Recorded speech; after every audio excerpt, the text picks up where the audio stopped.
Hi everyone, welcome to Revodu. It's Physics, Chapter 2, Electrostatic Potential and Capacitance, Part 6, Relation between Electric Field and Electric Potential.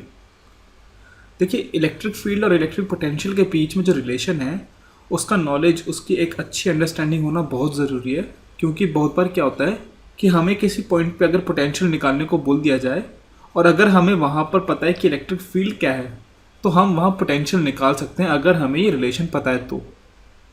या फिर इसका reverse case, इसका उल्टा case, अगर हमारे पास potential है और हमें इलेक्ट्रिक फील्ड निकालनी है तो कैसे निकालेंगे।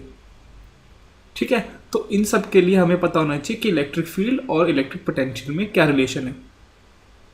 ठीक है, तो देखिए इसके लिए हम क्या करते हैं, हम मैकेनिक्स में जाते हैं। ठीक है, 11th क्लास के अंदर, उसके अंदर हमने ग्रेविटेशन के लिए क्या था अगर आपको याद होगा तो ग्रेविटेशनल फोर्स एक कंजर्वेटिव फोर्स है और हमने देखा था कि work done by conservative force is equals to minus of change in potential energy. ठीक है, आप हमेशा ये चीज़ याद रखना कि work done by conservative force is equals to negative of change in potential energy. ठीक है, आप इसका एग्जांपल मैं यहाँ बता सकता हूँ। देखो अगर ये अर्थ है, ठीक है, और किसी हाइट से इधर ऊपर से अगर अर्थ किसी चीज़ को नीचे खींच रही है अपनी तरफ, तो work done by conservative force या फिर ग्रेविटी क्या है, पॉजिटिव है ना। तो अगर ये पॉजिटिव है इसका मतलब क्या है कि change in potential energy negative होगा। और वो आप बता सकते हो इजीली, ऊपर हाइट पर ज़्यादा पोटेंशियल एनर्जी है और यहाँ पर कम पोटेंशियल एनर्जी है। सेम आप स्प्रिंग के साथ भी कर सकते हो। ठीक है, तो हमेशा याद रखना कि work done by conservative force is equals to negative of change in potential energy. ठीक है, तो देखो अभी हमने जो इलेक्ट्रिक पोटेंशियल एनर्जी डिराइव की थी अभी लेक्चर 1 के अंदर, फिर हमने पोटेंशियल डिराइव किया था लेक्चर 2 के अंदर। अभी के लिए उन सबको थोड़ी देर के लिए भूल जाओ। ठीक है, वो सब हम यहीं से डिराइव करेंगे। ठीक है, और फिर यहाँ पर जो रिलेशन आएगा ना वो आपको हमेशा याद रखना है। तो किसी का भी अगर आपको पोटेंशियल बताना होगा, पोटेंशियल एनर्जी, आप इजीली बता दोगे। ठीक है, तो work done by conservative force is equals to negative of change in potential energy. Okay, तो सपोज हमारे पास कोई चार्ज है जिसे हम बोल देते हैं क्यू। ठीक है, और हमारे पास दो पॉइंट है, एक है इधर ए और एक इधर है बी। ठीक है, तो देखो अगर मुझे किसी चार्ज क्यू को ए से लेके बी तक लेके जाना है, ठीक है, तो क्योंकि यहाँ पर एक इलेक्ट्रिक फील्ड एग्जिस्ट कर रही है इस लाइन में, तो work done by electrostatic force या ई लिख देते हैं। Work done by electrostatic force कितना होगा, integral of F electric dot D are, है ना। किसी पॉइंट पे अगर मैं लूँ कि यहाँ पर एफ इलेक्ट्रिक है ये और मैं छोटा सा डिस्प्लेस कर रहा हूँ डी आर। ठीक है, तो F electric dot D R ये होगा work done by electric force. कहाँ से कहाँ तक, आर ए से लेके आर बी तक, है ना। तो देखो इसे हम सॉल्व करते हैं। Work done by electric force is equals to R A to R B. F electric क्या होगा, Q into E dot D R. ठीक है, तो work done by electric force कितना आया, आर ए से R B Q E dot D R. ठीक है, और work done by electric force हमने क्या डिफाइन किया है, हमें पता है ये बराबर होता है negative of change in potential energy. ठीक है, तो इसका मतलब क्या है कि आर ए से R B Q E dot D R is equals to minus, हम कहाँ पर गए हैं, बी पर, तो डेल्टा ये होगा U B minus U A, U B minus U A. ठीक है, अगर मैं इसको ऐसा लिखूं, negative of R A to R B Q E dot D R, तो ये बराबर होगा U B minus U A के। ठीक है, और अगर मैं इस क्यू को बाहर ले लूँ और इसको डिवाइड कर दूँ, तो negative of R A to R B E dot D R is equals to V B minus V A. है ना, U B minus U A या delta U divide by Q, हमने क्या डिफाइन किया था, चेंज इन पोटेंशियल। ठीक है, तो change in potential V B minus V A बराबर होता है negative of R A to R B E dot D R. ठीक है, तो चलिए इसके लिए ना, इसके लिए निकाल के देखते हैं कि अगर कोई चार्ज क्यू है उसकी वजह से चेंज इन पोटेंशियल क्या आता है। ठीक है, तो ई कितना होता है हमें पता है, ई होगा इसकी वजह से K Q by R square, तो minus R A to R B, और ई डॉट डी आर क्या होगा, पहले E dot D R solve करते हैं, डॉट प्रोडक्ट, ई इस डायरेक्शन में है और डी आर भी इस डायरेक्शन में है, तो cos 0 1, तो ई डॉट डी आर को मैं लिख सकता हूँ ई डी आर या फिर K Q by R square into D R, and it is equals to V B minus V A. ठीक है, तो देखो इसको हम सॉल्व करेंगे तो आएगा माइनस के क्यू माइनस 1/r स्क्वायर का इंटीग्रल माइनस 1/r होता है, और रेंज कहाँ से कहाँ तक, आर ए से लेके आर बी तक, V B minus V A. ठीक है, आप इसको जब लिमिट्स डालोगे तो V B minus V A क्या आएगा, V B minus V A आएगा K Q 1/r_b minus 1/r ए। ठीक है, तो ये होता है चेंज इन पोटेंशियल। ठीक है, अब सपोज हम जब ए पर डिफाइन कर रहे हैं पोटेंशियल, ठीक है, जब हम ए पर निकालना चाहते हैं तो हम दूसरे पॉइंट को इन्फिनिटी पर लेते हैं। तो अगर मैं आर बी को इन्फिनिटी लूँ, if I take R B as infinity then V B should be equals to 0। हम इन्फिनिटी पे पोटेंशियल 0 ले रहे हैं, तो यहाँ से क्या आया, ये नेगेटिव कट जाएगा, तो वी ए आएगा K Q by R A. ये हमारा रिजल्ट था, है ना, जो हमने निकाला था। ठीक है, तो देखो जो एनसीईआरटी के अंदर फॉर्मूले दिए हैं और वो जो तरीका है वो मुझे थोड़ा सा कम पसंद आता है। अगर हम बेसिक्स पे जाएं ना, कि work done by conservative force is equals to negative of change in potential energy, तो आप सब कुछ कर सकते हैं। तो एक्चुअली जो उसमें लिखा है वो भी सही है, लेकिन वो थोड़ा कंफ्यूजिंग है और वो मुझे बिल्कुल पसंद नहीं है। ठीक है, जितना सिंपल हो सके उतना सिंपल रखो, बेसिक्स क्लियर रखो, कोई भी क्वेश्चन हो जाएगा। ठीक है, तो ये वाली लाइन याद रखो आप, ये वाली। तो देखो अब यहाँ से ना हम अपना रिलेशन निकालते हैं, जो ई और वी के अंदर रिलेशन आएगा। ठीक है, तो देखो ये अभी हमने क्या डिराइव किया कि आर ए से लेकर आर बी और इसका नेगेटिव और Q E dot D R is equals to U B minus U A. ठीक है, यही रिजल्ट आया था। तो अगर मैं यहाँ से क्यू इसको डिवाइड कर दूँ तो मैं लिख सकता हूँ minus of E dot D are, इसका इंटीग्रेशन कहाँ से, आर ए से लेकर आर बी, और ये बराबर होगा V B minus V A. Just अभी हमने किया है ना। तो देखो अगर बी और ए बहुत पास है, ठीक है, बहुत ज़्यादा पास है, तो मतलब इनमें जो चेंज इन पोटेंशियल है वो बहुत कम है। तो मैं यहाँ से लिख सकता हूँ कि V B minus V A को मैं लिखूँ डी वी। ठीक है, चेंज इन पोटेंशियल हम बहुत छोटा सा ले रहे हैं डी वी, तो यहाँ पर ये इंटीग्रेशन की ज़रूरत नहीं पड़ेगी अगर हम बहुत छोटा सा ले रहे हैं। तो हम यहाँ पर लिख सकते हैं minus E dot D R. ठीक है, ओके, तो देखो एक्चुअल में जो रिलेशन है वो है ये वाला। ठीक है, ये है हमारा सबसे मेन रिलेशन कि पोटेंशियल और इलेक्ट्रिक फील्ड में क्या रिलेशन होता है।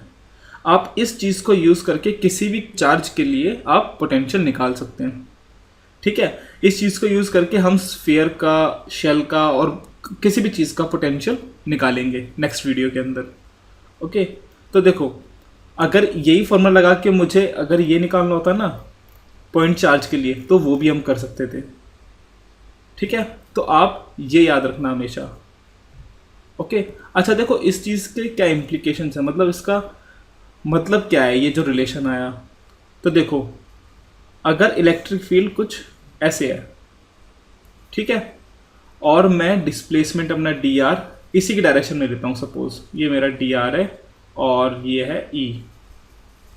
ठीक है, तो देखो ई डॉट डी आर की वैल्यू क्या आएगी इस केस के अंदर, पॉजिटिव है ना, ई भी इस डायरेक्शन में, डी आर भी इस डायरेक्शन, दोनों के बीच में एंगल 0 है, तो ई dot D R E D R हो गया।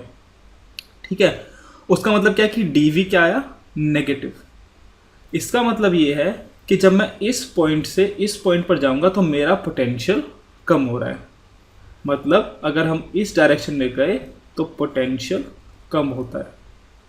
ठीक है, और अगर डी आर में अपोजिट डायरेक्शन में लेता कि इस पॉइंट से मैं इस पॉइंट पे लेकर जाता, ठीक है, तो उस केस में ई डॉट डी आर नेगेटिव आता, नेगेटिव नेगेटिव पॉजिटिव, मतलब डी वी पॉजिटिव, तो मतलब अपोजिट डायरेक्शन में पोटेंशियल बढ़ता है।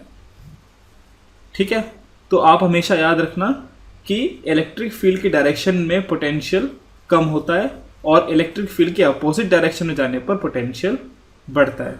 ठीक है, जैसे कि अभी हम ये भी देख सकते हैं ना कि अगर कोई चार्ज Q है तो इसकी वजह से इलेक्ट्रिक फील्ड इस डायरेक्शन में आती है और पोटेंशियल KQ बाय R है, तो मतलब जितना दूर जाएंगे या फिर इलेक्ट्रिक फील्ड की डायरेक्शन में जाएंगे उतना ही पोटेंशियल कम होता रहेगा। आप यहाँ से भी देख सकते हैं, है ना, क्योंकि V होता है KQ by R। As R increases potential decreases, और R इंक्रीजेस का मतलब हम इलेक्ट्रिक फील्ड की डायरेक्शन में बढ़ रहे हैं। ठीक है, चलिए तो देखो ये तो हो गया, ये जो रिलेशन आया D V is equals to minus E dot D R, ये तो हो गया कि अगर हमारे पास इलेक्ट्रिक फील्ड की नॉलेज है और हमें पोटेंशियल निकालना है तो हम कैसे निकालेंगे। ठीक है, अब हम चलते हैं दूसरे पार्ट पर कि अगर हमारे पास पोटेंशियल है और हमें इलेक्ट्रिक फील्ड निकालनी है तो कैसे निकालेंगे। तो देखो उसमें भी इस रिलेशन का यूज़ करेंगे। इलेक्ट्रिक फील्ड हमें पता है कि एक वेक्टर क्वांटिटी है, तो इसके हम कंपोनेंट्स ऐसे लिख सकते हैं ई x I plus E Y J plus E Z के, है ना। और जो डी आर वैक्टर है ये भी एक क्या है, वेक्टर। तो डी आर को मैं क्या लिख सकता हूँ, D X I plus D Y J plus D Z के। ओके, तो अगर नेगेटिव साइन में डी वी पे ले लूँ तो मैं लिख सकता हूँ minus D V is equals to E dot D R करो तो ये लिखेंगे हम E X D X plus E Y D Y plus E Z D Z. ठीक है, तो ये रिलेशन बनेगा।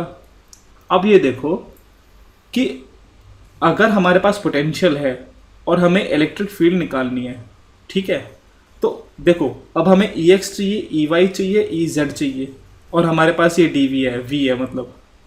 ठीक है, तो देखो जब मैं ई एक्स निकालूंगा तो इस डी वी को मैं किसके रेस्पेक्ट में डिफ्रेंशिएट करना चाहूँगा, सिर्फ डी एक्स के रेस्पेक्ट में। इन सबको भी भूल जाओ, गोली मारो। ठीक है, तो जब मैं ई एक्स निकालना चाहता हूँ तो इस चीज़ के लिए हम डी एक्स को अपना फेवरेट बनाएंगे। ठीक है, और फेवरेट बनाने का मतलब है कि हम v को बस x के रेस्पेक्ट में डिफ्रेंशिएट करेंगे। तो देखो मैं क्या कह रहा हूँ कि ex क्या होगा, हमें इसको अब x के रेस्पेक्ट में डिफ्रेंशिएट करना है बस, और ई वाई ई जेड इनको छोड़ दो, हमें ex निकालना है। तो इस चीज़ को x के रेस्पेक्ट में, dx को मैं इधर लेकर आऊँगा। ठीक है, और ये dy dz इनको भी 0 रखो। तो इसका मतलब क्या है कि मैं v को सिर्फ x के रेस्पेक्ट में डिफ्रेंशिएट कर रहा हूँ बस, या फिर पार्शियल डिफ्रेंशिएशन। ठीक है, ई वाई क्या होगा, similarly minus D V by D Y, और ई जेड क्या होगा, minus D V by D Z. ठीक है, तो मतलब इलेक्ट्रिक फील्ड क्या आएगा हमारा, ये आएगा minus D V by D X I minus D V by D Y J minus D V by D Z के।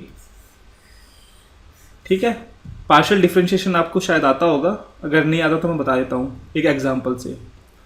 ठीक है, तो ये रिलेशन है, ये याद रखना। ठीक है, तो देखो क्वेश्चन है, if v is X Y Z minus Y Z plus X minus 10। ठीक है, हमारे पास ये रिलेशन है, ये वोल्ट्स। ओके, क्वेश्चन है find electric field at point 1 0 -1। ठीक है, तो देखो पहले हम निकालेंगे ई एक्स, है ना। तो देखो ई एक्स क्या आएगा, minus D V by D X, partial differentiation of V with respect to X. तो पार्शियल डिफ्रेंशिएशन हम कैसे करते हैं, जब हम एक्स के रेस्पेक्ट में पार्शियल डिफ्रेंशिएशन करेंगे तब हम y को और z को कांस्टेंट ट्रीट करेंगे। ठीक है, तो उस केस में ये कितना आएगा, वाई जेड, एक्स का डिफ्रेंशिएशन 1, इसका 0, एक्स का 1 और ये 0, मतलब, और अच्छा ये पूरा इसका नेगेटिव है, तो हमारा आया answer minus Y Z minus 1, ये आया ई एक्स। सिमिलरली जब हम ई वाई करेंगे आएगा ये minus D V by D Y. अब हम x को और z को कांस्टेंट ट्रीट करेंगे, तो ये कितना आएगा, minus X Z plus Z. ठीक है, ई वाई इतना आएगा, और ई जेड कितना आएगा, minus D V by D Z, minus X Y और प्लस वाई, तो minus X Y plus Y. ठीक है, बाकी 0। तो हमारा नेट इलेक्ट्रिक फील्ड क्या बना, ई एक्स कितना आया, माइनस वाई जेड माइनस 1, तो माइनस जेड वाई माइनस 1 आई, और ई वाई कितना है, माइनस एक्स जेड प्लस 1, तो plus Z minus X Z J plus Y minus X Y के। ठीक है, तो हमें किस पॉइंट पे निकालना था इलेक्ट्रिक फील्ड, एट कौन सा पॉइंट था, 1 0 माइनस 1, तो 1 0 माइनस 1, एक्स की जगह 1 डालो, वाई की जगह 0 और जेड की जगह माइनस 1, तो इलेक्ट्रिक फील्ड क्या आ जाएगा इस पॉइंट पे। अगर मैं इसे ए पॉइंट बोलूँ, पॉइंट ए, तो हम यहाँ पर ए ऐसे लिख देते हैं, तो ई एट ए क्या आएगा, जेड की जगह माइनस 1, वाई की जगह 0, तो ये तो 0 हो गया, तो माइनस आई बचा इधर। अब z की जगह माइनस 1 और x की जगह 1, तो माइनस 1 माइनस 2 जे, y की जगह 0, तो वो 0 आ गया, तो E ये आया आपका ये। ठीक है, न्यूटन पर कूलम। तो आप इस तरह से इलेक्ट्रिक फील्ड निकालेंगे। ठीक है, तो देखो हमेशा जब पोटेंशियल दिया होगा ना, हमें एक्स वाई जेड और ऐसे ही इसी फॉर्म में दिया होगा। Okay, so guys thanks for watching, please come back for more videos. और अगर आपको कोई डाउट है, कुछ प्रॉब्लम है कहीं पर, तो प्लीज़ मुझे बताएं, मैं उस पर आपको ज़रूर जवाब दूंगा। और please like share and subscribe, and please also check out the Facebook page of रिवोडू। ओके, लिंक डिस्क्रिप्शन में है। ठीक है, थैंक यू।